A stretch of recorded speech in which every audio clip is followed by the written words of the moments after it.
Alors nous sommes maintenant avec Christian Béchet qui est dans un domaine, il va nous expliquer où il est, la vallée de l'Orbe. Alors c'est où ça, Christian? Voilà, alors bon, moi mon domaine ça s'appelle la Grange de Philippe, mais ici aujourd'hui sur ce salon, nous représentons le syndicat, dont je suis le président, l'honneur et l'avantage d'être le président de ce petit syndicat. Des fois les inconvénients quand on est président. Beaucoup d'inconvénients, bref, mes voisins vont me...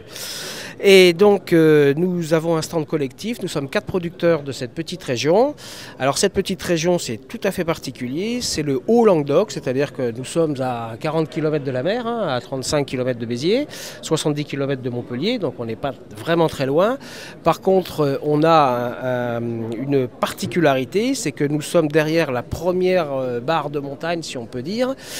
Quand vous montez du littoral de Béziers, donc la plaine de Béziers, vous montez, vous avez à droite Faugères, à gauche Saint-Chinian, vous traversez, vous passez le premier col et puis vous tombez dans la vallée de l'Orbe, l'Orbe étant géré par le barrage d'Avesnes. Alors Avesnes est très connu pour ses produits dermatologiques, c'est une ville de cure et donc cette situation climatique, donc on est un peu en hauteur, on a 200-400 mètres d'altitude et en plus avec un effet de vallée, ce qui fait qu'on a un climat méditerranéen qui est assez net, méditerranéen, mais tempéré, atténué, un peu plus frais, un peu plus humide.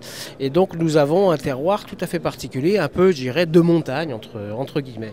On comprend bien. Alors quels sont les vins que l'on trouve chez vous, dans cette vallée, chez vous également en particulier, et quels sont les cépages et puis les couleurs? Voilà, donc les couleurs, on a les 3 couleurs classiques, blanc, rose et rouge. Alors en matière de cépage, c'est tout à fait intéressant parce que donc, dans la grande restructuration des variétés de vignes du Languedoc, on a suivi le mouvement comme les autres, donc dans les années 80. Et donc là, on a réfléchi, on n'a pas fait n'importe quoi et on s'est dit, avec le terroir qu'on a un peu plus frais, un peu plus humide, eh bien on va sortir un petit peu de l'encépagement classique languedocien, Grenache, Carignan, qui ont quand même, il faut le reconnaître, même si c'est pas vrai depuis 10 ans, parce qu'on a connu une décennie assez exceptionnelle, mais ça va peut-être pas durer non plus, on ne sait pas. Nous étions quand même en limite de maturité pour les cépages typiquement méditerranéens. En limite basse. En limite basse pour la maturité, oui, tout à fait. Et donc on a réfléchi, et puis quitte à réencépager, on s'est dirigé vers des trucs un peu nouveaux qui nous semblaient bien adaptés. Alors en blanc, on est parti essentiellement sur Chardonnay. Donc on a un terroir à Chardonnay absolument exceptionnel. On a un climat qui ressemble, on a un terroir qui ressemble beaucoup à Limoux. Donc on est Limoux, Chardonnay aussi. Et sa blanquette. Et sa blanquette, mais là je parle du Limoux en Chardonnay. En vin tranquille. Toc et clocher, etc. L'Ardèche aussi qui est intéressante. D'ailleurs on a des négociants bourguignons, enfin La Roche pour ne pas le citer, qui s'est beaucoup installé dans le coin parce qu'ils retrouvaient un peu ce terroir de Limoux, de l'Ardèche. Et donc on a un terroir à Chardonnay, grande maturité, mais en même temps on garde de la fraîcheur, de l'acidité, donc un très beau équilibre de vin, très aromatique. En rouge, on a un peu le même effet, on a tout à fait le même effet de terroir avec la Syrah.